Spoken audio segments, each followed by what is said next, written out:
Hey friends, welcome to my channel. Let's get started. For this first project, I am taking some leftover foam core board that I have and I'm just cutting it down to like a rectangular size. And I'm sorry, I didn't even measure this. I just cut it down to a size I thought was good. But in this video today, I am recreating the wood scrap projects that I made a few weeks ago because I know not everyone has scrap wood just laying around. So I wanted to give you some alternative options on how you could still get these same looks with using budget-friendly materials. Once I have my foam board cut down how I want it, I'm taking various sizes of craft sticks. Some are those really large ones are from Walmart, and then I have some that were from Amazon and some that were from the Dollar Tree. So I cut all of the rounded ends off of these, and I used my saw to do that. I had my husband help me because I tried to cut them down and then a lot of them just split on me because apparently I needed to hold them in between some actual wood pieces so they wouldn't do that. So anyways, he helped me cut the rounded edges off, and now again, just like I did in my video a few weeks ago, I'm playing around with the sizes, cutting some thinner, shorter, longer, however I think it's going to look nice, and just arrange these like a puzzle.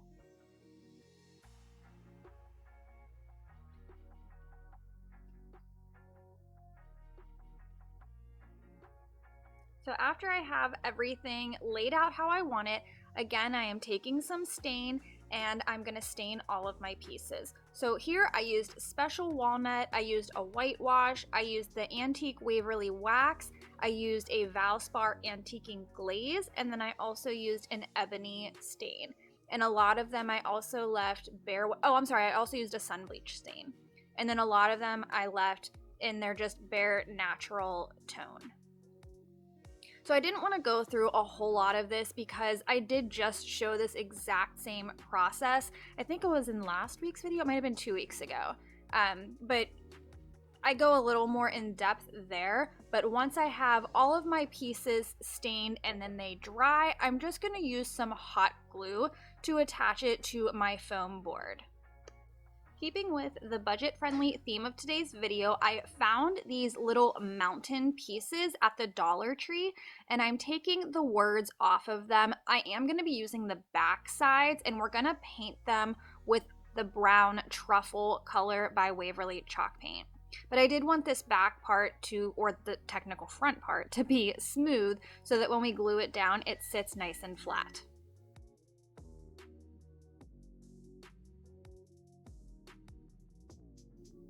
While my truffle paint was still wet, I'm going to take some black chalk paint and I'm going to dry brush this over top of the truffle color because I don't want it to be such a stark contrast, but I also don't want it to be entirely blended in either.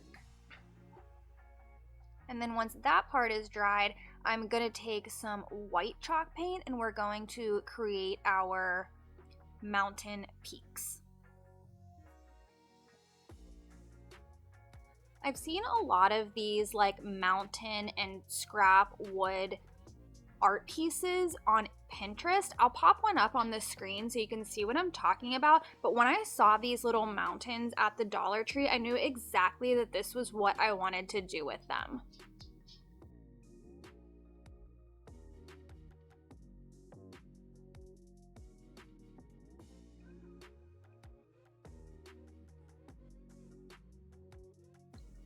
For our border, I'm going to take some of these tumbling tower blocks from the Dollar Tree and just hot glue them together to form the size that I need, and then I just paint them with my white Waverly chalk paint.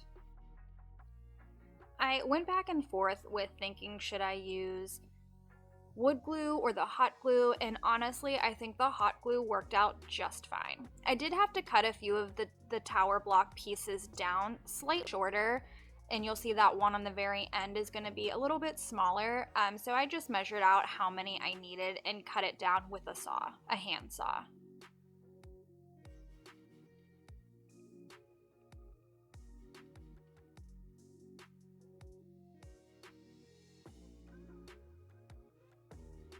So once I had all of my block pieces and they were painted, I'm just, again, hot gluing these down around the border of my, what are these, popsicle sticks, craft sticks. I also used a few tumbling tower blocks underneath of this second mountain piece because I wanted it to kind of pop forward and be a little bit off of the frame.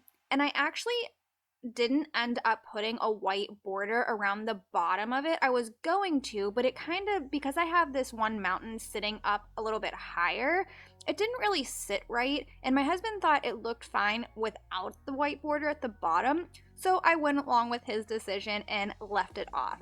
And I think this turned out really great, and it's a great alternative to get that scrap wood look without having actual scrap wood.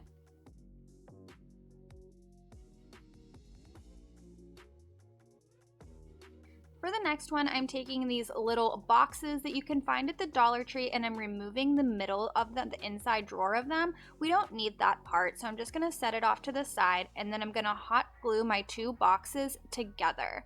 So now I'm going to be recreating those candlesticks that I made using like solid wood block pieces. After I have these hot glued together, I'm going to take that same what was this, nautical rope. It was like the white nautical rope you can get from the Dollar Tree. It's really thick.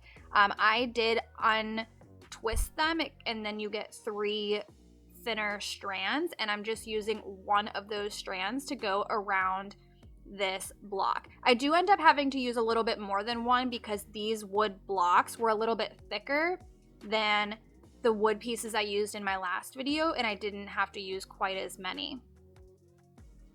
But again, in this one, I just wrap it all the way around until I'm happy with the height of it. And then I do paint the top with my, I think I used Ivory again.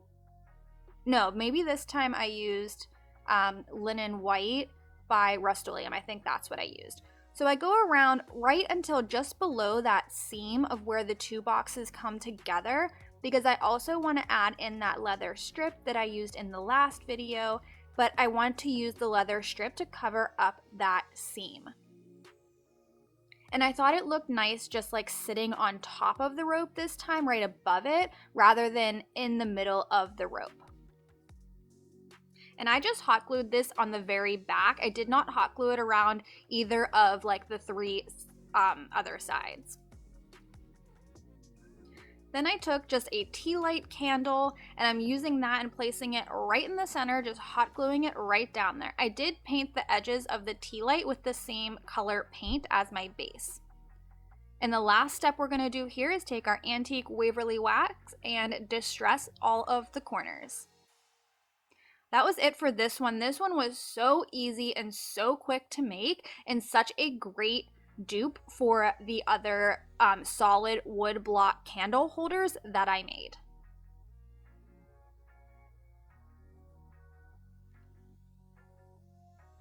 And for this last one, I am recreating that Shim Wreath that I wanted so badly to work and did not. I figured out I did need a base to glue those shims to. So I'm starting out with some more of this foam core board, and I just traced something I had in my house that was a circle, and I cut that out. Then I cut the circle again so that I would just have a little thin ring. So for these, again, I am using those giant popsicle or craft sticks that you can find at Walmart. I end up using the exact same colors that I used in my first video as well.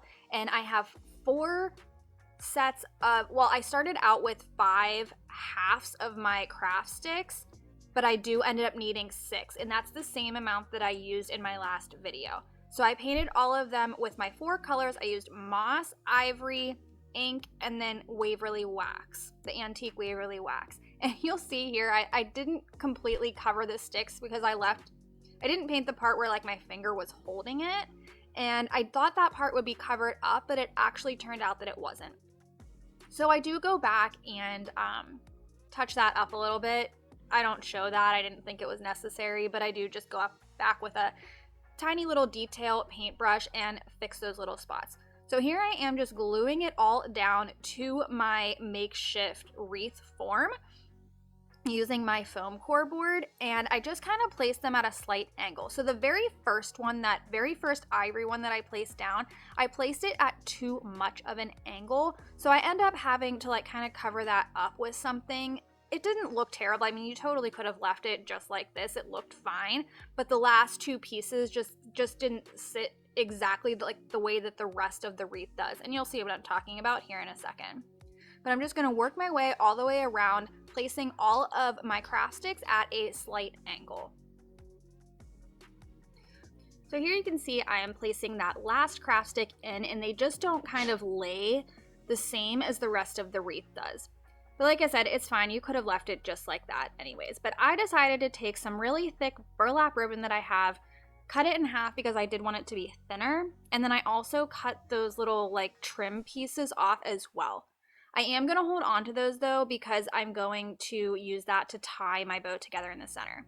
So I just create a shape like an awareness ribbon and then pinch it down in the center, and that is how I create my simple bows. And I'm sorry I'm kind of out of frame on this part, but I'm also not the best bow maker, so I just kind of do what's easy here.